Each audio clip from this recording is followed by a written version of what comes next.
الحمد لله رب العالمين والصلاة والسلام على أشرف الأنبياء والمرسلين وعلى آله وأصحابه أجمعين. قال الله تعالى وتبارك في القرآن المجيد والفرقان الحميد في شان حبيبه مخبرا وعامرا إن الله وملائكته يصلون على النبي يا أيها الذين آمنوا صلوا عليه وسلموا تسليما. اللهم صل على سيدنا مولانا محمد معدن الجود والكرم وآله وأصحابه وبارك وسلم. تمام حمد و ثنا، تعریف و توصیف اللہ جل مجدہ الکریم کی ذات بابرکات کے لیے، جو خالق کائنات بھی ہے اور مالک شش جہات بھی. اللہ جل وعلا کی حمد و ثنا کے بعد رسول رحمت، شفیع معظم، نبی محتشم، حضور ختم المرتبت صلی اللہ علیہ وآلہ وسلم کے حضور ناز میں اپنی عقیدتوں، ارادتوں اور محبتوں کا خراج پیش کرنے کے بعد واجب الاحترام ذوی الاحتشام معزز و مکرم سامعین، خواتین و حضرات، السلام علیکم ورحمۃ اللہ وبرکاتہ.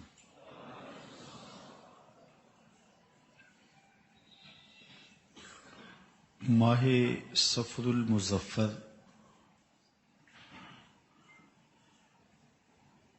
بہت سارے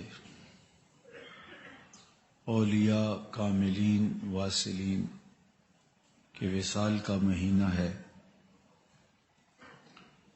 بہت سارے بزرگوں کے اس مہینے میں آراس منعقد ہوتے ہیں اور کثرت کے ساتھ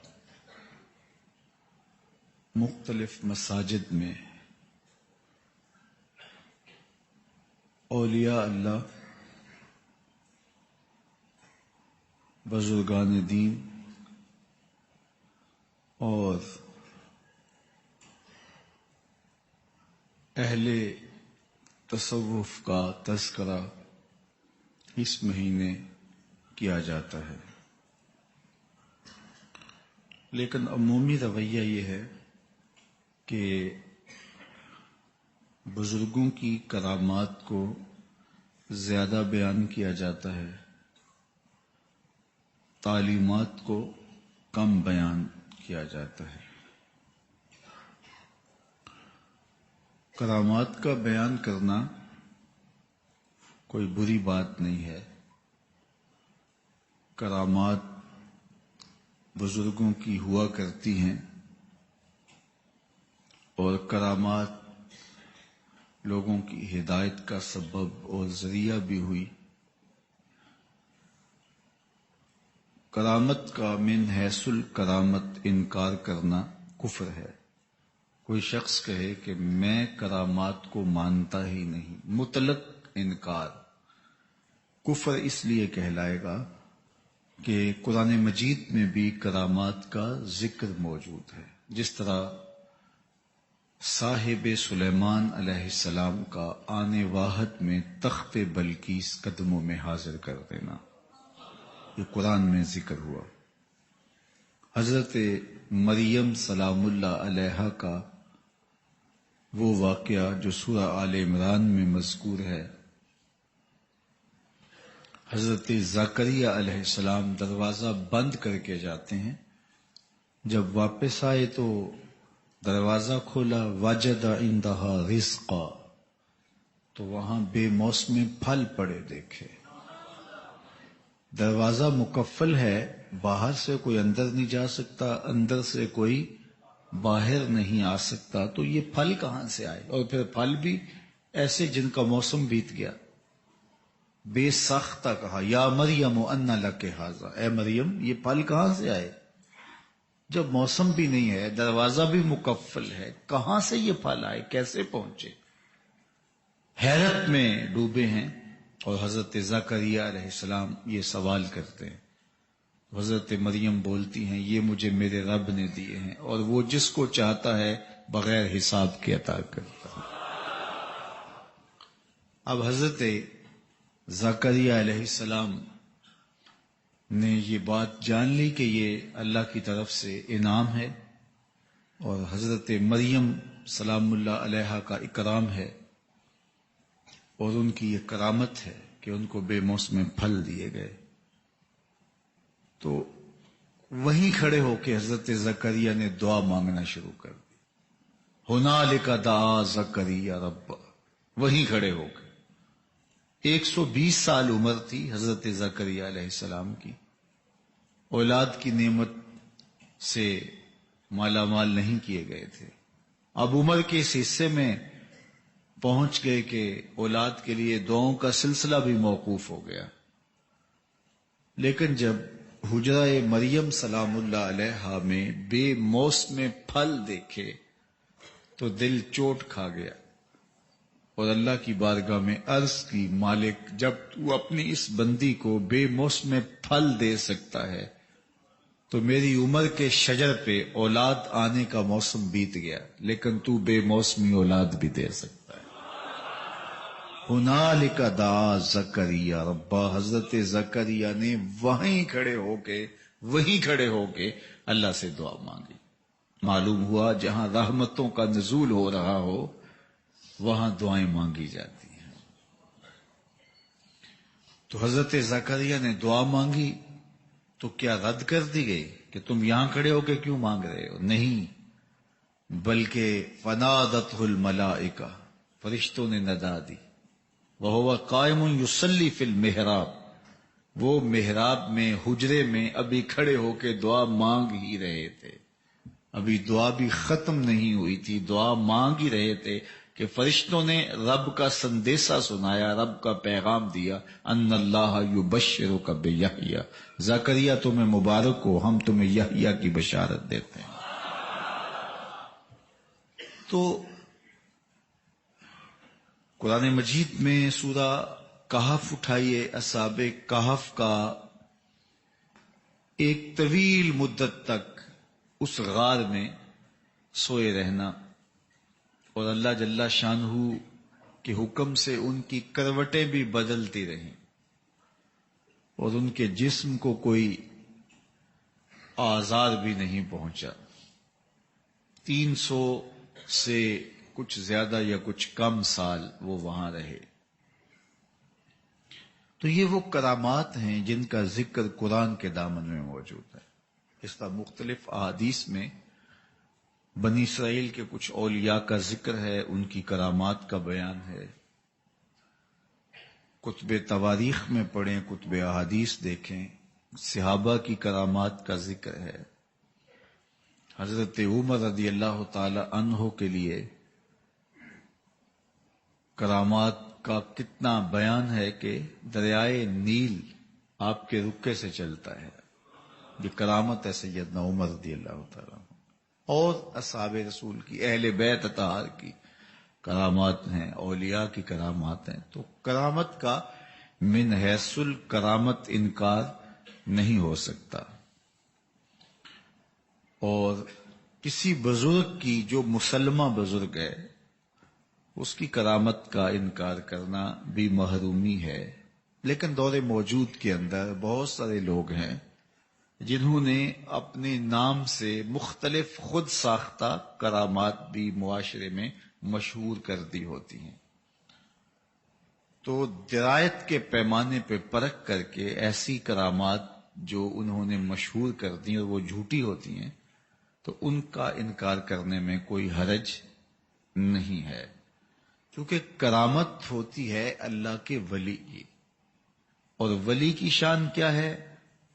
الولی هو العارف باللہ، ولی وہ ہوتا ہے جو اللہ تعالی جل شانہ کا جاننے والا ہو، عارف باللہ ہو، اس کی ذات کا اور اس کی صفات کا حسب امکان.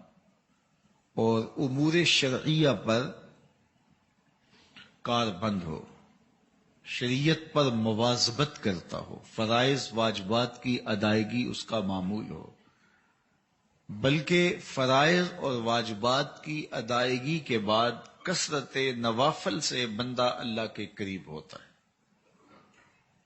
اور پھر جب بندہ اللہ کے قریب ہو جائے تو پھر اللہ تعالیٰ اس کا ہو جاتا ہے۔ تو ولی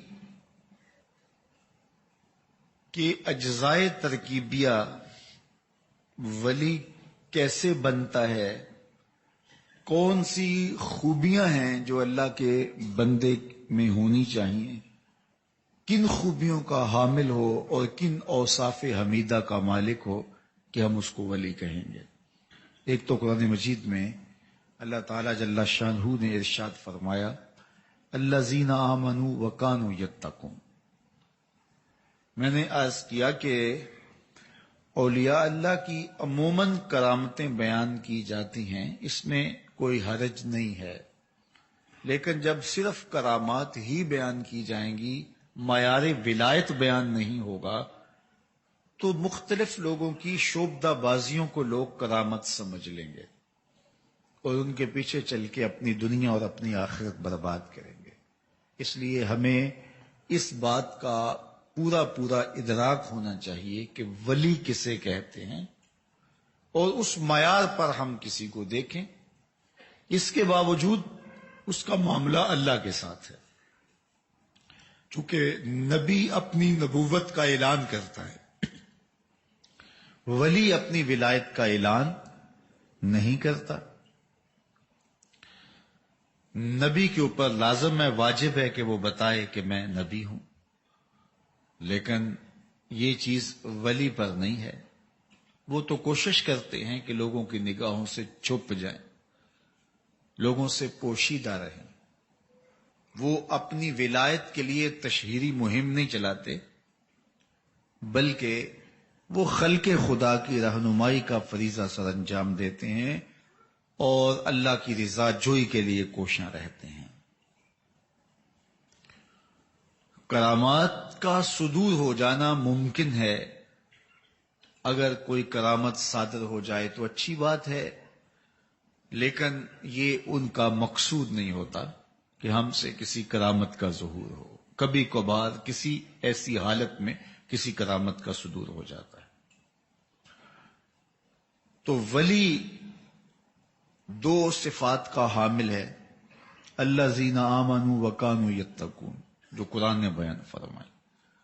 ایک تو وہ مومن کامل ہوگا، کامل مسلمان ہوگا، اور دوسرا وکانوا یتقون، وہ پرلے درجے کا متقی ہوگا، اعلی درجے کا پرہیزگار ہوگا۔ اس کی زندگی تقوی سے عبادت ہوگی، اس کے شب و روز حزم و احتیاط سے گزریں گے، وہ شریعت بیضاء پہ عمل پیرا ہوگا اور شریعت کی جانب سے منع کردہ چیزوں سے اپنے آپ کو بچا کے رکھے گا۔ اس کی زندگی کے اندر لغویات نہیں ہوں گی، اس کی زندگی کے اندر فضولیات نہیں ہوں گی، اس کی زندگی منظم اور مرتب ہوگی۔ وہ خواہشات کا اسیر نہیں ہوگا، وہ آرزوؤں کا بندہ نہیں ہوگا، وہ مال و زر کا پجاری نہیں ہوگا، وہ ہوس زدہ نہیں ہوگا، وہ لالچی نہیں ہوگا، متکبر نہیں ہوگا، متمرد نہیں ہوگا، سرکش نہیں ہوگا۔ اس کی نظر لوگوں کے دلوں پہ ہوگی، لوگوں کی جیبوں پہ نہیں ہوگی۔ وہ خواہشات کی دنیا کا باسی نہیں ہوگا، بلکہ وہ اللہ کے قرب کا متلاشی ہوگا، اور قرب کی جو منزل اسے میسر ہے اس سے وہ آگے جانا چاہے گا۔ اس کی آرزو یہ ہوگی کہ مجھے اللہ کی قربتیں اور نصیب ہوں۔ ہر لہجہ نیا طور نئی برق تجلا، اللہ کرے مرحلہ شوق نہ ہوتا ہے۔ وہ آگے بڑھتا رہے گا، آگے بڑھتا رہے گا۔ اس کی آرزو یہ ہوگی کہ مجھے اللہ کا جتنا قرب نصیب ہو جائے وہی میرے لیے غنیمت ہے، اور وہی اس کی زندگی کا مطمع نظر ہے، اس کی مستی، اس کی زندگی کا سرور، اس کے باطن کا جمال، بس اسی میں ہے کہ اسے اللہ کی قربتیں حاصل ہوں اور وہ رضا الہی کے لیے کوشاں ہوگا۔ مخلوق اس کے گرد جمع ہو، لوگ آئیں، وہ ان کی ضرورتیں ہیں، لیکن اس کی ضرورت نہیں ہوگی، اس کی ضرورت رب کی رضا ہے۔ اور آنے والی مخلوق پر شفقت اس کا مزاج ہوگا، تاکہ مخلوق خدا کی خدمت کر سکے۔ حضرت غوث اعظم رضی اللہ تعالی عنہ نے لکھا کہ تمام کی تمام خیر دو چیزوں میں جمع کر دی گئی ہے، دو چیزوں میں ساری بھلائی جمع کر دی ہے۔ آپ خلاصہ تصوف کا سننا چاہیں، دین کا خلاصہ سننا چاہیں، اللہ کے ولی کا مزاج دیکھنا چاہیں، تو ان دو جملوں میں ہر شے سمو دی گئی ہے۔ التعظیم لامر اللہ والشفقۃ علی خلق اللہ، اللہ تعالی جل شانہ کے احکام کی تعظیم، اللہ تعالی کے جانب سے جو حکم بندے کے اوپر عائد ہوتے ہیں ان کی تکریم اور ان کی تعظیم کرنا، یعنی ان کو بجا لانا تعظیم و تکریم کے ساتھ۔ اور دوسرا والشفقۃ علی خلق اللہ، اللہ کی مخلوق کے ساتھ شفقت سے پیش آنا، مخلوق کے ساتھ رویے خوبصورت ہونا، حقوق اللہ اور حقوق العباد دونوں کی خوبصورتی کے ساتھ ادائیگی، یہ اللہ کے ولیوں کا شعار ہے۔ وہ اللہ کے حقوق کو بھی پامال نہیں ہونے دیتے اور اس کی مخلوق کے حق کو بھی پامال نہیں ہونے دیتے۔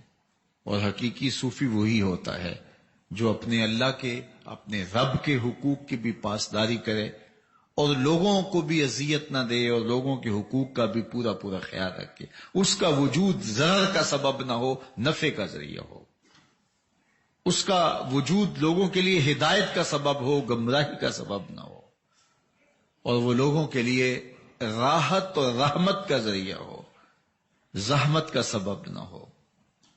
تو اللہ کا ولی ایمان اور تقوی کے نور سے مالا مال ہوتا ہے۔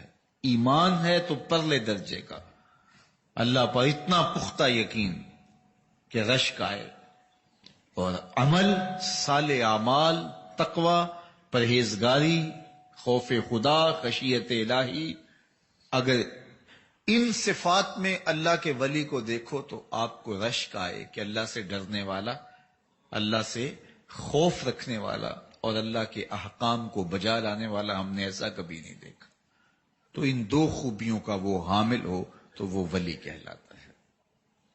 یہ وہ تعریف ہے جو قرآن نے کی ہے، الذین آمنوا وکانوا یتقون۔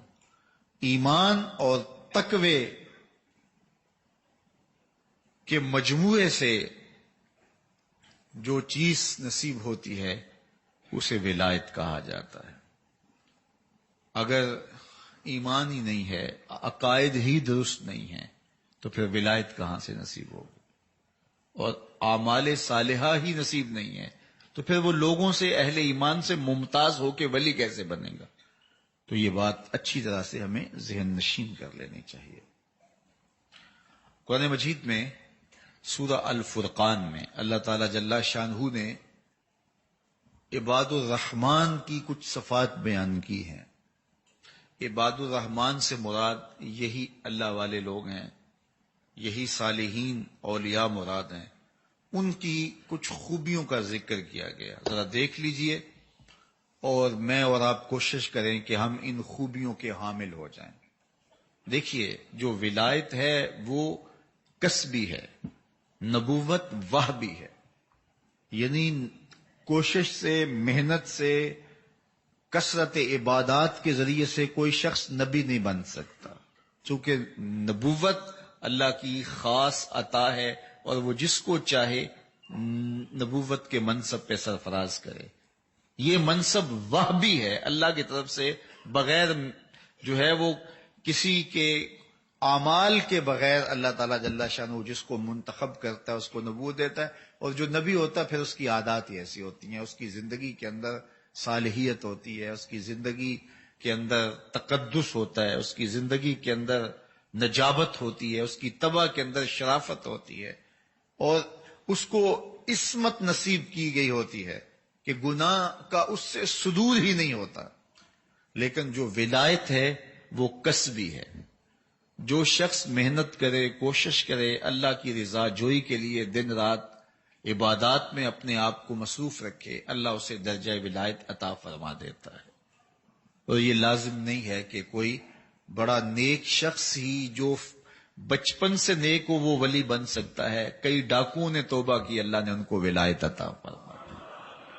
بڑے بڑے بدکاروں نے ساری زندگی گناہوں میں گزاری، لیکن جب سچی توبہ کر کے مالک کی دہلیز پہ آ گئے تو مالک نے پچھلے سارے گناہوں کو بدل کے نیکیوں میں تبدیل کر دیا. جتنا بڑا گناہگار تھا پھر اتنا بڑا نیکوکار بن گیا، ولایت کے مرتبے پہ فائز المرام ہو گیا. حضرت بشر حافی کا واقعہ پڑھ لیجئے. شراب کے نشے میں دھت تھے اور جاتے جاتے دستے میں کاغذ کا ایک ٹکڑا پڑا تھا، اس کے اوپر لفظ اللہ لکھا ہوا تھا. بس نشے میں تھے لیکن پھر بھی خیال آیا میرے رب کا نام لکھا ہے. اٹھایا، چوما، جھاڑا، خوشبو لگائی، اونچی جگہ پہ رکھ دی اور اپنے معمول کے مطابق پھر شراب خانے میں چلے گئے. اس زمانے کے معروف ولی کی طرف رب کا پیغام آیا کہ بشر کو جا کے میرا سلام دے دو اور اس سے کہو کہ تیرے رب نے تجھے معاف کر دیا ہے. اللہ اکبر. بشر حافی شراب خانے میں ہے اور اللہ کا ولی گھر پہنچا، پوچھا کہاں ہے، کہا وہ تو شراب خانے میں. رب کا سندیسا تھا. وقت کا بہت بڑا شیخ شراب خانے کے دروازے پہ کھڑا ہے. دستک دی. ساقی نے پوچھا کون؟ کہا بشر کو ملنا ہے. کہا وہ تو شراب کے نشے میں دھت ہے. اور دیکھا کہ شیخ کھڑے ہیں تو جا کے بشر کو کہا تجھے حضرت بلا رہے ہیں. بشر کے ہوش اڑ گئے اور اسی حالت کے اندر ننگے پاؤں ملنے آیا. حضرت مجھے ملنے آئے، اتنے پاپی اور مجرم کو جو لتڑا ہوا ہے گناہوں میں، ہر وقت شراب کے نشے میں رہتا ہے. کہا تو نے رب کے نام کی تعظیم کی، میں رب کا پیغام لے کر آیا ہوں، اس نے تیرے سارے گناہ معاف کر دیے. اللہ اکبر. جب یہ ملنے آئے تھے اس بزرگ کو تو ننگے پاؤں سے نشے میں دھوتے سی حالت میں آ گئے. پھر ساری زندگی جوتا نہیں پہنا کہ جب میرے نام میرے رب کا سندیسا آیا تھا تو میں ننگے پاؤں تھا، اب ساری زندگی ننگے پاؤں ہی رہوں گا. اسی لیے ان کو حافی کہتے ہیں. حافی عربی میں کہتے ہیں ننگے پاؤں والا. ساری زندگی ننگے پاؤں ہی رہے، لیکن میرے مالک نے اہتمام یہ کیا کہ بشر حافی نے جس گلی سے جس بازار سے گزرنا ہوتا جانور اس بازار میں لید بھی نہیں کرتے تھے. بشر تو نے رب کے نام کی تعظیم کی، تجھے بھی پروٹوکول ملے گا، تجھے بھی اعزاز ملے گا. اللہ اکبر. تو جتنا مرضی گناہ گار ہو اللہ کا ولی بن سکتا ہے جب وہ محنت کرے گا، سچی توبہ کرے گا. بعض اوقات اللہ کے بندوں کی نگاہوں سے ولی بنتے ہیں. ولی کی چوکھٹ پہ آنے والے اللہ اکبر ان کو اللہ توبہ نصیب کر دیتا ہے، ولایت کے درجے پہ فائز المرام کر دیتا ہے. حضرت غوث اعظم رضی اللہ تعالی عنہ کی بارگاہ میں کرنے تو چوری آیا تھا، اللہ اکبر، لیکن فقیر کی نظر پڑ گئی، ساری دنیا کی زندگی کی ساری خطائیں مٹ گئیں اور اللہ نے معاف کر دیا اور درجہ ولایت پہ فائز المرام کر دیا. ایک شرابی نشے میں دھت پڑا تھا، گندی نالی پہ گرا تھا اور گندے پانی سے اس کا منہ گندا ہو رہا تھا. ایک فقیر گزر رہا تھا، اللہ کا بندہ، اس نے دیکھا، اس کے دل میں ترس پیدا ہوا، انسان ہے اور اسے پتہ ہی نہیں کہ میں کون ہوں، اور نشے میں یا گندگی کے ڈھیر کے اوپر، گندی نالی کے اوپر گرا ہوا ہے اور اس کا منہ غلیظ ہو رہا ہے. انسانی محبت کے ناطے اسے اٹھایا، اس کا منہ دھویا اور اس کے گھر چھوڑ کے آئے. خیر رات دن گزرا، شام پڑی، تہجد کے وقت یہ بزرگ جب مسجد میں نماز پڑھنے کے لیے گئے تہجد کی تو مصلی پہ وہ شرابی کھڑا تھا، پہلے مسجد میں پہنچا ہوا تھا. تو دل میں حیرت پیدا ہوئی کہ آج ہی تو دوپہر کو میں نے اس کو گندی نالی پر شراب کے نشے میں دھت دیکھا تھا اور اس کا منہ دھویا تھا، تو آج یہ مصلی پہ ہے. تو حیرت ہو رہی تھی، ہاتف سے آواز آئی، میرے بندے تو نے اس کا منہ دھو دیا تھا، میں نے اس کا دل دھو دیا. اچھے بندوں کی صحبت زندگیاں بدلتی ہیں. تو اس لیے اللہ کا ولی بنا جا سکتا ہے. ولایت الولایت عبارت عن القرب، ولایت قرب الہی سے عبارت ہے. یہ اللہ سے دعا مانگنی چاہیے، اللہ مجھے مرتبہ ولایت پہ گامزن کر دے، مجھے مرتبہ ولایت پہ فائز المرام کر دے، مجھے متقین کا امام بنا دے. یہ اہل ایمان کی دعا ہے کہ وہ اللہ کی قربت حاصل کریں، اس کے مقرب بندے بن جائیں. اور یہ اللہ تعالیٰ جل شانہ نے دروازہ بند نہیں کیا، ولایت نبوت کا دروازہ بند کر دیا کہ حضور آخری نبی ہیں، اب کوئی نبی نہیں ہوگا، لیکن ولایت کا دروازہ بند نہیں کیا.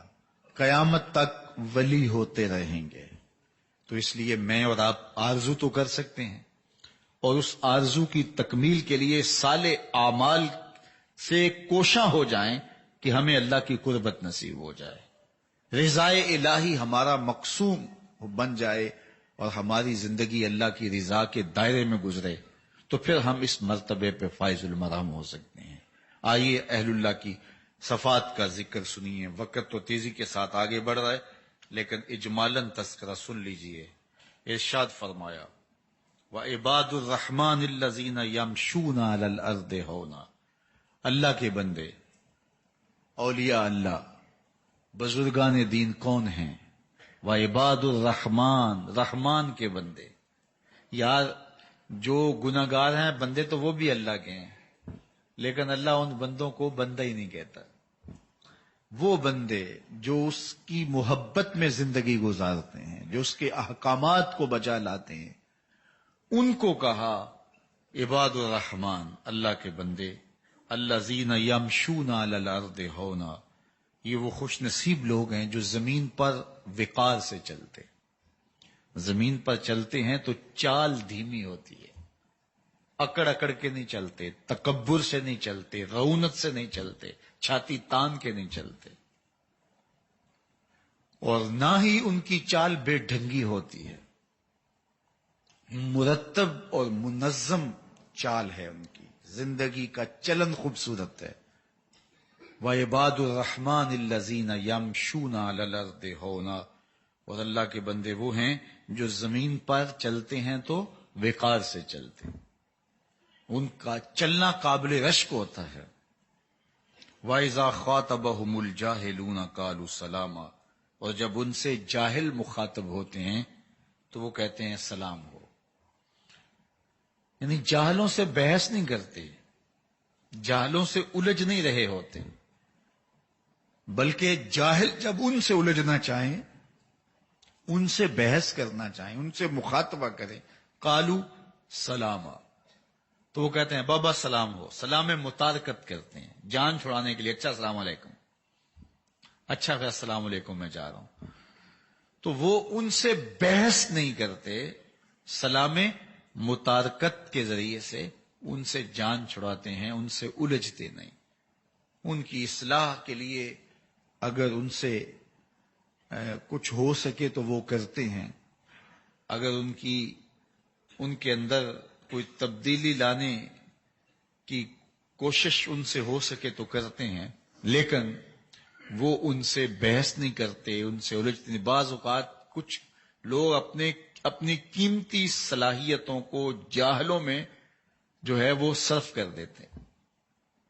جاہل لوگوں کے اندر اپنی قیمتی صلاحیتوں کو ضائع کر دیتے ہیں. تو یہ بات ذہن میں رکھیے گا کہ بنجر زمین پر کبھی بھی سبزہ نہیں اگتا، اور کبھی بھی وہاں بیج ڈال کر کے، ہل چلا کے، پانی ڈال کر کے وقت ضائع نہیں کرنا چاہیے. بارش جب برستی ہے تو زرخیز زمینوں سے پھول اگتے ہیں، سبزہ اگتا ہے، لیکن پتھریلی اور بنجر زمینوں پہ کچھ نہیں اگتا. اس لیے جو اللہ کے بندے ہوتے ہیں وہ جاہلوں سے مخاطبت نہیں کرتے، جاہلوں سے بحث نہیں کرتے، جاہلوں سے الجھتے نہیں، اپنی صلاحیتوں کو ضائع نہیں کرتے. ہاں جاہل جب الجھنا چاہتے ہیں تو پھر قالوا السلام، وہ سلام کہہ کے آگے بڑھ جاتے. ایک تو خوبی ان کی یہ ہے. آگے فرمایا والذین یبیتون لربہم سجدا وقیاما، سجدا وقیاما، اور یہ وہ خوش نصیب لوگ ہیں جن کی راتیں اللہ کے حضور کبھی سجدے میں گزرتی ہیں کبھی قیام میں گزرتی ہیں۔ یہ سجدے اور قیام میں راتیں بسر کرتے ہیں، اپنی زندگی کو منظم رکھے ہوئے ہیں، اپنی چال کو خوبصورت رکھے ہوئے ہیں، جہالوں سے الجھ کے اپنا قیمتی وقت ضائع نہیں کرتے، اوقات دن میں اپنی محافظت کرتے ہیں اور اپنے آپ کو بچاتے ہیں فضولیات سے، لغویات سے، بےہودگیوں سے اور بےہودہ لوگوں سے، بےہودہ چال ڈھال سے اور بےہودہ لوگوں سے، مباحثے سے اپنے آپ کو دن کو بچا کے رکھتے ہیں۔ اور جب رات کالی چادر اوڑھ لیتی ہے اور اندھیرا چھا جاتا ہے اور لوگ اپنے گھروں میں سو جاتے ہیں، یہ مصلے بچھا لیتے ہیں۔ الذین یبیتون لربہم، یہ اپنی راتیں بسر کرتے ہیں اپنے رب کے لیے، سجدا و قیاما، حالت سجدہ میں اور حالت قیام میں۔ سجدہ و قیام کی صورت کے اندر ان کی راتیں بسر ہوتی۔ اللہ اکبر۔ سیدہ فاطمہ الزہرا رضی اللہ تعالی عنہا ایک دن بارگاہ ایزدی میں عرض گزار ہوتی ہیں، مالک تیری راتیں اتنی چھوٹی ہیں کہ تیری بندی کا ذوق بندگی ہی پورا نہیں ہوتا، ایک رات تو اتنی لمبی بنا دے کہ جی بھر کے تجھے سجدہ ہی کر سکوں۔ اللہ اکبر۔ ساری رات قیام کرنے کے باوجود بھی ان کی تشنگی ختم نہیں ہوتی، ذکر و فکر میں لگے رہتے ہیں، یاد الہی میں ان کی راتیں گزرتی ہیں، خوف خدا میں آنسو بہتے ہیں، کبھی قیام کرتے ہیں کبھی سجود کرتے ہیں، کبھی رکوع میں وقت گزرتا ہے۔ والذین یقولون ربنا اصرف عنا عذاب جہنم ان عذابها کان غراما، اور یہ وہ لوگ ہیں جو اللہ کی بارگاہ میں عرض گزار ہوتے ہیں، ہمارے رب ہم سے جہنم کا عذاب پھیر دے، ہمیں جہنم کے عذاب سے محفوظ رکھنا۔ یہ کون لوگ ہیں جن کی زندگی معتدل ہے؟ یہ کون لوگ ہیں جن کی چال ڈھال خوبصورت ہے، جو اپنے قیمتی وقت کی قیمت کا احساس رکھتے ہیں اور جاہلوں سے مخاطبت نہیں کرتے؟ یہ وہ خوش نصیب لوگ ہیں کہ جو راتوں کی تنہائیوں میں ذکر و فکر کے چراغ روشن رکھتے ہیں، کبھی رکوع میں کبھی قیام میں کبھی سجدوں میں راتیں بسر کرتے ہیں۔ آپ بتائیے، جو اپنی زندگی کے شب و روز کو مرتب، منظم اور عبادت کے ساتھ پر نور رکھے ہوئے ہو، کیا شان ہے اس کی، لیکن تکبر پیدا نہیں ہوتا کہ ہم نے ان سجدوں سے، ان رکوع اور قیام کے ذریعے سے لوگوں سے افضلیت حاصل کر لی اور جنت کے ٹھیکیدار بن گئے۔ نہیں، وہ کیا کہتے ہیں، اللہ ہم سے عذاب جہنم پھیر دے۔ ڈرنے والے خدا سے۔ ہم تو 4 نمازیں تسلسل سے پڑھ لیں تو بے نمازیوں کو حقیر سمجھنے لگ جائیں، لیکن یہ کیا ہے، زندگی ذکر و فکر میں گزرتی ہے، سجدہ و قیام میں راتیں بسر ہوتی ہیں، لیکن عرض کیا کرتے ہیں، مالک ہم سے جہنم کا عذاب پھیر دے، ان عذابہا کان غراما، بے شک جہنم کا عذاب جو ہے وہ گلے کی پھانس ہے، ہم وہ گوارا نہیں کر سکتے۔ یہ خوف خدا اور خشیت الہی کا عالم ہے۔ حضرت شیخ سعدی شیرازی لکھتے ہیں کہ مطاف کے اندر کنکروں پر پیشانی رکھ کے ایک بندہ زاروں کے طرح رو رہا ہے اور کیا کہتا ہے، اللہ مجھے معاف کر دے ورنہ قیامت کے دن مجھے نابینا اٹھانا، تیرا کیا تیرے بندوں کا سامنا بھی نہیں کر پاؤں گا۔ اتنے درد سے روتا ہے کہ چلنے والوں کے قدم رکتے ہیں، سر پہ کپڑا ڈالا ہے، زاروں کے تار، سسکیاں لے لے کے، ہچکیاں لے لے کے روتا ہے۔ کوئی اس کے پاس کھڑا ہو گیا، اس کی کمر پہ ہاتھ پھیر کے کہتا ہے، حوصلہ رکھ، اللہ بڑا کریم ہے، اللہ معاف کر دے گا۔ خیر، جب وہ شخص رو رو کے آہوزاری کر کے اپنے رب کے حضور یہ تمنائیں کر کے اٹھ کے جانے لگا تو اس شخص کو شوق تھا کہ میں دیکھوں یہ ہے کون، اتنا خوف خدا، اتنا ڈر رہا ہے، پتہ نہیں کون ہے، کیا گناہ کر بیٹھا ہے۔ لیکن جب اس صاحب نے سر اٹھایا تو اس کی چیخ نکل گئی، فائزہ ہوا شیخ عبد القادر جیلانی. تو یہ زاروں کے تار رونے والا شیخ عبد القادر جیلانی تھا. ساری زندگی خدمت خلق میں بسر ہوئی، اللہ کے حکام بجا لاتے ہوئے، لیکن خوف خدا خشیت الہی کا عالم یہ. تو حضرت جنید بغدادی کو حضرت سری سکتی رضی اللہ تعالی عنہ نے ایک دن وصیت کی. حضرت جنید کہتے ہیں میرے پاؤں تلے سے زمین سرکنے لگی، فرمانے لگے بیٹا جب میں مر جاؤں تو میری قبر بغداد سے باہر بنانا. میں نے پوچھا حضرت کیوں؟ لوگ تو بغداد میں دفن ہونے کو ترستے ہیں. کہا میری بدعمالیوں کی وجہ سے بغداد کی مٹی میری لاش قبول کرنے سے انکار نہ کر دے. الذین یبیتون لربہم سجدا وقیاما، یہ وہ لوگ ہیں جو اپنی راتیں سجدے میں اور قیام میں بسر کرتے ہیں. آؤ میں اور آپ اپنے گریبان میں جھانکیں، اپنے من میں اتریں. اللہ نے ہمیں کتنی نعمتیں عطا کی ہیں، کیا کچھ نہیں عطا کیا. ہماری راتیں کیا. اللہ اکبر. پھر ارشاد فرمایا انہا ساعت مستقرم و مقاما، بے شک وہ بہت بری جگہ ہے پلٹ کر جانے کی، اور بہت برا ٹھکانہ ہے جہنم. جو جہنم میں چلا گیا تو اس کی ذلت و رسوائی کے لیے کافی ہے کہ وہ جہنم میں چلا گیا. اس کے عذاب، اس کی بھڑکتی ہوئی آگ اور اس کے اٹھتے ہوئے شعلے اور اس میں تذلیل جو ہوگی وہ الگ ہے. تو یہ بہت برا ٹھکانہ ہے جہنم. اللہ اکبر. آگے ارشاد فرمایا والذین لا یدعون مع اللہ الہا آخر، ان لوگوں کی ایک خوبی یہ ہے، یہ عباد الرحمان کی خوبی ہیں، اللہ والوں کی نشانیاں ہیں جو آپ کو بتا رہا ہوں، تاکہ آپ لوگ ہم دھوکہ نہ کھائیں. جب اہل اللہ کی نشانیاں ہمارے ذہن میں دل دماغ میں ہوں گی، یہ دو وجہ سے ہمیں سیکھنی چاہیے. ایک تو یہ خوبی ہمیں خود اپنے اندر پیدا کرنے کی کوشش کرنی چاہیے، یہ خوبی ہمارے اندر ہونی چاہیے. ہم عباد الرحمان کہلائیں، اللہ کے بندے کہلائیں. اللہ کی بندگی ہی بندگی کا نور ہے اور بندگی کا جمال ہے اور بندے کا کمال ہے. تو اس لیے ہم اللہ کے بندے بن کے رہیں. اور اللہ کا بندہ کیسے بنتا ہے؟ عباد الرحمان کیسے بنتا ہے؟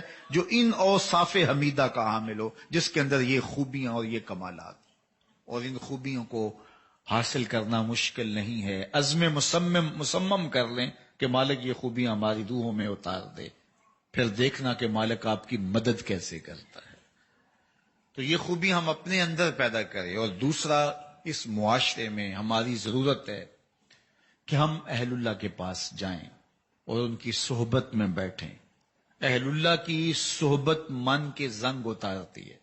اہل اللہ کی صحبت اندر کی غلاظتیں ختم کرتی ہے. اہل اللہ کی صحبت سے سعادتیں پیدا ہوتی ہیں. اہل اللہ کی صحبت سے رغبت دنیا کم ہوتی ہے. اہل اللہ کی صحبت سے علم کا جمال ملتا ہے. اہل اللہ کی صحبت سے خشیت الہی کا نور ملتا ہے. اللہ والوں کی صحبت سے باطن کو نور نصیب ہوتا ہے. اس لیے میری اور آپ کی ضرورت ہے کہ ہم اہل اللہ کے پاس جائیں. لیکن اہل اللہ کی پہچان بھی تو ہونی چاہیے. لباس خضر میں سینکڑوں راہزن جب یہاں بس رہے ہو تو پھر ہمیں پہچان کرنی چاہیے کہ کھرا کیا ہے، ہمیں پہچان کرنی چاہیے کہ کھوٹا کیا ہے. تو وہ میں اپنی عقل سے نہیں پرکھ سکتا. میرے پاس ضابطہ ہے اللہ کے قرآن کا، میرے پاس ضابطہ ہے احادیث رسول کا، میرے پاس ضابطہ ہے بزرگوں کے بتائے ہوئے ضوابط اور اصولوں کا. اس کے ذریعے سے آپ کو پتا چل جائے گا کہ یہ اہل اللہ کی علامات اس کے اندر موجود ہیں. پھر اس کی صحبت کو غنیمت سمجھیں. حضرت شیخ احمد مجدد الفسانی علیہ رحمہ فرماتے ہیں ایسے لوگوں کی صحبت کبریت احمر کا درجہ رکھتی ہے. سرخ گندک کی طرح وہ تمہارے لیے نفع بخش ہے. جس طرح سرخ گندک جلاتی ہے، ایسے لوگوں کی صحبت گناہوں کو جلا کے راکھ کر دیتی ہے. اچھے لوگوں کی صحبت اختیار کرنے کی تلقین کی. بلکہ میرے حضور نے ارشاد فرمایا اچھے لوگوں کی صحبت کی مثال حضور نے عطر فروش سے دی جو عطر بیچتا ہے، تو فرمایا اس سے 3 چیزوں میں سے کوئی ایک چیز حاصل ہوگی. یا تو تم اس سے عطر خرید لو گے، جب تم عطر فروش کی دکان پہ جاؤ گے تو تمہارے دل میں شوق پیدا ہوگا، یہ کیسی پیاری خوشبو ہے، یہ میں خرید ہی لوں. یا پھر وہ تمہیں تحفے میں دے دے گا، تم اس کے پاس بیٹھے ہو تو جو عطر فروش ہوتا ہے وہ خوشبو تحفے میں دینے کی عادت رکھتا ہے، عمومی طور پہ کم از کم ہاتھ پہ خوشبو لگا دیتے ہیں. اور تیسری بات میرے حضور نے ارشاد فرمائی کہ نہ تم خریدو نہ وہ دے، لیکن جتنی دیر تک بیٹھو گے تمہاری سانسیں مہکتی رہیں گی، تمہیں خوشبوؤں کے حلے آتے رہیں گے. اور فرمایا کہ برے لوگوں کی صحبت کی مثال لوہار کی بھٹی کی ہے، یا تو کوئی چنگاری اڑے گی اور تمہارے لباس پہ پڑے اور تمہارا لباس جل جائے، اور اگر ایسا نہیں ہے تو جتنی دیر تک بیٹھو گے دھواں تو جو ہے برداشت کرنا ہی پڑے گا. تو اس لیے تمہیں اچھے لوگوں کی صحبت میں بیٹھنا ہے یا برے لوگوں کی صحبت میں بیٹھنا. رومی علیہ رحمہ بولے، گر تو سنگے خارا ہو مر مر شوی، چوں بصاحب دل رسی گوہر شوی. اگرچہ تو سخت پتھر ہی کیوں نہیں ہے، صاحب دل کے پاس بیٹھ، تجھے تراش کے گوہر بنا دے گا. صاحب دل کے پاس بیٹھنے سے دلوں کے زنگ اترتے ہیں، دل بنتا ہے، دل کو نور ملتا ہے. تو اچھے بندوں کی صحبت، اچھے بندوں کی قربت، اچھے بندوں کے پاس بیٹھنا، اولیاء اللہ کی صحبت میں چند لمحے جا کے بیٹھ جانا. یک زمانہ صحبت با اولیاء، بہتر 100 سالہ طاعت بے ریا. بے ریا 100 سالہ طاعت سے بہتر ہے ایک لمحہ کسی ولی کی صحبت میں گزار دیا جائے. لیکن ولی ہو بھی نا، ولی ہو تو اس کی صحبت دل کو نور دے گی، ورنہ جو اس روپ کے اندر دنیا دار ہوگا وہ دل کی پہلی نورانیت بھی لوٹ لے گا. اس لیے اچھے لوگوں کو اختیار کرنا، ان کی سنگت میں پہنچنا، یہ ہمارے لیے ضروری ہے. تو اس کی علامتیں کیا ہیں تو میرے رب نے بیان فرمائی. پہلی علامت کیا ہے؟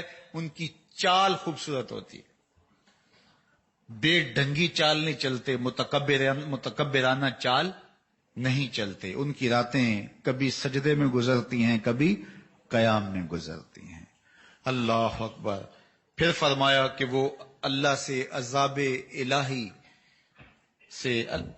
الہی سے بچنے کے لیے رب کی بارگاہ میں دعائیں کرتے ہیں، جہنم کے عذاب سے بچنے کے لیے رب سے دعائیں کرتے ہیں. پھر ارشاد فرمایا والذین لا یدعون مع اللہ الہا آخر، وہ اللہ کے علاوہ کسی اور معبود کو نہیں پوچھتے، اللہ کے ساتھ کسی اور کو معبود نہیں ٹھہراتے. ان کا ایک ہی معبود ہے، ان کے گلی گلی معبود نہیں ہے. وہ بت پرستی نہیں کرتے، وہ خاشات کی پوجا نہیں کرتے، وہ اپنے نفس کی پرستش نہیں کرتے، وہ اپنے رب کی پوجا کرتے ہیں. ان کی پیشانی صرف مالک کی دہلیز پہ جھکتی ہے، اللہ کے علاوہ ان کا کوئی معبود نہیں ہوتا. ان کے عمل سے، ان کے رویے سے، ان کے طرز زندگی سے، ان کے انداز معاشرت سے پتا چلتا ہے کہ وہ رب کے ہی بنتے ہیں اور اسی کو اپنا معبود مانتے ہیں. تو یہ ان کی صفت ہے، یہ ان کا وصف ہے جو قرآن نے بیان کیا. وَلَا يَقْتُلُونَ النَّفْسَ الَّتِي حَرَّمَ اللَّهُ إِلَّا بِالْحَقِّ. اور ان کی شان یہ ہے کہ جس جان کو اللہ نے ان کے لیے حرام کیا ہے تو ان کو قتل نہیں کرتے، الا بالحق، مگر حق کے ساتھ. اگر قاضی ہیں تو قصاص میں جو ہے وہ قتل کا حکم دیں گے.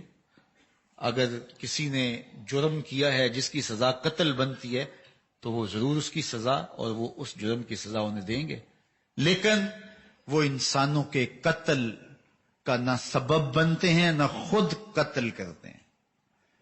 تو کتنے محتاط لوگ ہیں جو اپنی زندگی کو کتنی خوبصورتی کے ساتھ گزارتے ہیں، یعنی ان کا کوئی جملہ قتل انسانی کا ذریعہ بھی نہیں بنتا. ان کی تربیت کے نتیجے کے اندر جو ہے وہ قتل و غارت کا بازار ان کے ماننے والے گرم نہیں کرتے، اور ان کی خواہش اور آرزو نہیں ہوتی کہ کسی کو قتل کر دیا جائے، اور وہ کسی کو قتل بھی نہیں کرتے. ہاں الا بالحق، جو حق کے ساتھ ہے. ولا یزنون، اور وہ بدکاری بھی نہیں کرتے. اللہ اکبر، وہ پارسا لوگ ہوتے ہیں، وہ زنا جیسی شر سے اپنے آپ کو محفوظ رکھے ہوئے ہوتے ہیں، وہ پاک تینت لوگ ہوتے ہیں، ان کی نظروں میں حیا کی بجلیاں ہوتی ہیں، ان کے خیالوں میں طہارت اور عفت ہوتی ہے، وہ پاک دامن ہوتے ہیں، وہ اپنی آبرو کو اور اپنی عزت کو محفوظ رکھے ہوئے ہوتے ہیں۔ اللہ کے بندے کس طرح ایسے جرائم کا ارتکاب کر سکتے ہیں جن کو اللہ نے ولایت کے نور سے مالا مال کیا ہوتا ہے؟ تو فرمایا ولا یزنون ومن یفعل ذلک یلقى ساما۔ اللہ اکبر، کتنی سخت وعید آئی کہ جو یہ کام کرتا ہے تو اس کو کس قدر اللہ تعالیٰ جل شانہ کی ناراضگیوں کو منہ لینا پڑے گا، کس قدر جہنم کے عذاب سہنے پڑیں گے، کس قدر تکلیفوں میں مبتلا ہونا پڑے گا۔ تو یہ اللہ کے بندوں کی نشانیاں ہیں، ہمیں ان نشانیوں کے ذریعے سے اللہ کے بندوں تک پہنچنے کی کوشش کرنی چاہیے۔ اور اگر ان ساری نشانیوں کو ہم کسی وجود میں دیکھیں، ابھی اور بھی کچھ نشانیاں ہیں، یہ مضمون انشاءاللہ اگلے جمعۃ المبارک کو بھی آپ کے گوش گزار کیا جائے گا۔ اب ان نشانیوں کو ہم اپنی ظاہری آنکھوں سے اپنی دانست کے مطابق دیکھتے ہیں اور کسی کی صحبت اختیار کرتے ہیں تو پھر ہمیں اس کا ضرور فائدہ ہوگا، اس لیے کہ ہم حق کے متلاشی ہیں، ہم سچ کی راہوں کے مسافر ہیں، تو اس کی برکتیں ہمیں اللہ ضرور نصیب فرمائے گا۔ تو ہمیں یہ خوبیاں اپنے اندر بھی پیدا کرنی چاہیے، اور ایسی خوبیاں اگر ہمیں کسی شخص میں ملیں، وہ ہمارے ساتھ نماز پڑھنے والا کو بوڑھا نمازی بھی ہو سکتا ہے، لازمی نہیں ہے کہ وہ کسی بڑی خانقاہ کا سجادہ نشین ہو، ولی وہی ہوگا جو کسی بہت بڑی خانقاہ کا سجادہ نشین ہے۔ یہ ہماری اپنی بات۔ آپ کے محلے کا غریب مزدور جو نمازیں پابندی سے ادا کرتا ہے، کسی کا دل نہیں دکھاتا، نظر پر حیا کا پہرا بٹھائے ہوئے ہے، اپنے بچوں کے لیے حلال رزق کماتا ہے، کسی کا دل نہیں دکھاتا، تمہیں کیا پتا کہ اللہ کا ولی وہی ہو؟ تم کہیں اور ڈھونڈ رہے ہو اور اس کا تم خیال ہی نہیں رکھ رہے ہو، اس کے پاس بھی بیٹھا کرو، اس کی بھی خدمت کیا کرو، اس بوڑھے مزدور کے بھی کبھی ہاتھ دبا دیا کرو۔ پیروں کی ٹانگیں دباتے ہو، کبھی اس مزدور کی جو نمازی بھی ہے اور سارا دن مزدوری کرتا ہے، بڑھاپے کے باوجود مزدوری نہیں چھوڑتا، بچوں کو حرام نہیں حلال کا لقمہ پہنچاتا ہے، تو کبھی اس کے بھی پاؤں دبا دو، دیکھنا عرش کا رب کتنا خوش ہوتا ہے تمہارے اوپر، تم نے اللہ کی رضا کے لیے۔ تو ہم برانڈ کے چکر میں ہوتے ہیں، اور ہم نے دیکھا ہے کہ یہ بڑے بڑے برانڈ جو ہیں اور بڑے بڑے نام اندر سے کھوکھلے ہوتے ہیں، خواہشات کے اسیر ہوتے ہیں، آرزوؤں کے بندے ہوتے ہیں، ان کی نظر دلوں پہ نہیں ہوتی، دلوں کے اوپر لگی ہوئی جیب پہ ہوتی ہے۔ تو اللہ کے بندوں کی نشانیاں وہ ہیں جو ہمیں قرآن نے بتائی ہیں، جو ہمارا خود ساختہ معیار ہے، وہ ہمارا خود ساختہ معیار ہے۔ ہم اس معیار کی روشنی میں اگر ڈھونڈنے نکلیں تو ہمیں ایسے دھوکے باز ملتے رہیں گے، لیکن اس معیار کی روشنی میں جو قرآن نے، جو اللہ کے محبوب نے ہمیں بیان فرمایا، تو پھر ہمیں انشاءاللہ سچ ہی ملے گا۔ اس راستے میں نور ہی نور پھیلا ہوا ہے، اجالا ہی اجالا پھیلا ہوا ہے۔ ہاں، اگر کسی بزرگ کے پاس جاؤ تو آپ اچھی نیت لے کے جاؤ۔ ہم بھی بہت سارے لوگوں کے پاس جاتے ہیں، جب کسی سے ملتے ہیں تو کبھی کسی کے پاس جاتے ہوئے بری نیت لے کر کے نہیں جاتے۔ یہ الگ بات ہے کسی کے پاس جائیں، اس کے پاس بیٹھیں تو اس کی کچھ چیزیں سمجھ میں آ جائیں، تو وہ ایک الگ بات ہے۔ لیکن ہم جب بھی کسی بزرگ کے پاس جاتے ہیں تو ہم خیر کا جذبہ لے کے اچھائی کی نیت کے ساتھ جاتے ہیں، تاکہ ہمارا سفر تو خراب نہ ہو۔ اب اس کا معاملہ ہے کہ وہ کہاں کھڑا ہے، اور وہ اللہ کی مرضی ہے کہ اس کو ہمارے اوپر ظاہر کر دے یا وہ ہماری نظروں سے پوشیدہ رہے۔ تو اس لیے خیر کے جذبوں کے ساتھ اچھائی کی تلاش میں رہو، اور وہ اچھائی جہاں بھی مل جائے اس کو حاصل کرو، اس سے فیض، اس سے برکت حاصل کرو، اور سب سے بڑھ کر یہ کہ یہ صفات خود اپنے اندر پیدا کرنے کی کوشش کرو۔ ولایت کا جب دروازہ بند نہیں ہوا تو پھر دستک کیوں نہیں دیتے ہو؟ جب ولایت کا دروازہ کھلا ہوا ہے اور اس کی رحمتیں آواز دے رہی ہیں، آؤ کوئی ولایت کے مرتبے پہ گامزن ہونا چاہتا ہے، آؤ نصاب موجود ہے، اس پہ عمل کرو اور میرے مقرب بن جاؤ۔ جب یہ نصاب موجود ہے تو تم کتنے مشکل نصاب طے کر لیتے ہو، یہ آسان سا نصاب کیوں نہیں طے کرتے، اور اللہ کی ولایت اور اللہ کی قربت حاصل کیوں نہیں کرتے؟ تو اللہ جل شانہ ہم سب کو کامل ولایت نصیب فرمائے اور اپنی قربت کی منزلیں عطا کر دے، ہمارے اٹھے ہوئے ہاتھ کبھی خالی نہ موڑے۔ ماہ ربیع الاول اپنی تمام توانائیوں کے ساتھ جلوہ گر ہو رہا ہے۔ یہ سفر کا مہینہ 29 دن یا 30 دن پورے کرنے کے بعد ربیع الاول کا آغاز ہوگا۔ آج کل سوشل میڈیا کے اوپر یہ خبر گردش کرتی ہے کہ جس نے سب سے پہلے ربیع الاول کی بشارت دی تو وہ جنت میں جائے گا، اور اس طرح کے اور بہت سارے وعدے اس کے ساتھ منسوب کیے جاتے ہیں۔ عجیب سی کہانی ہے، اللہ کے محبوب علیہ الصلوۃ والسلام کا کوئی حکم اس باب میں نہیں ہے، نہ کسی مہینے کی سب سے پہلے خبر دینے والے کے لیے اس طرح کی بشارت ہے، بلکہ حکم یہ ہے کہ جب 29 دن ہو جائیں تو پھر چاند دیکھو، اور اگر چاند نظر آ گیا تو ٹھیک، ورنہ 30 دن پورے کرو۔ بس یہ سادہ سا ایک نظام ہے۔ باقی وہ مبارک دن، وہ مبارک لمحے، وہ مبارک مہینے جن کے اندر اللہ تعالیٰ نے خاص برکتیں رکھی ہیں، تو ان سے برکتیں حاصل کرو۔ تو یہ جو ہم ایک وہ بھیڑ چال کے طور پہ یہ شعر ہونا شروع ہو جاتا ہے کہ فلاں مہینے کی جس نے سب سے پہلے خبر دے دی تو اس پر رسول اللہ کی شفاعت واجب ہو گئی۔ تو یہ کتنی بدترین بات ہے کہ حضور کے نام وہ چیز منسوب کر دی جو میرے حضور نے فرمائی ہی نہیں۔ یہ بلکہ فرمایا کہ جس نے میرے اوپر جانتے بوجھتے جھوٹ گڑا اور میری طرف جھوٹ کو منسوب کیا، وہ اپنا ٹھکانہ جہنم میں تلاش کرے۔ تو اس لیے یہ بات ذہن میں رکھیے گا کہ کبھی بھی جو ہے وہ حضور کے نام سے ایسی کوئی بات موجود نہیں، اور اس کو کبھی بھی شیئر نہ کیجیے گا۔ باقی آپ خبر دیں یا نہ دیں، جب ربیع الاول آئے گا پورے زمانے کو خبر ہوگی انشاءاللہ۔ وہ مہینہ طلوع ہو رہا ہے، بلبلیں چہکنے لگیں گی، غنچے مہکنے لگیں گے، کلیاں چٹکنے لگیں گی، ناگہاں ساکن ہواؤں پر روانی آ گئی، اور چمن کے پتے پتے پر جوانی آ گئی۔ آج زانوئے ازل نے صبح پہ انگڑائی لی، اور مسکرا کر ایک کرن نے ہاتھ میں شہنائی لی۔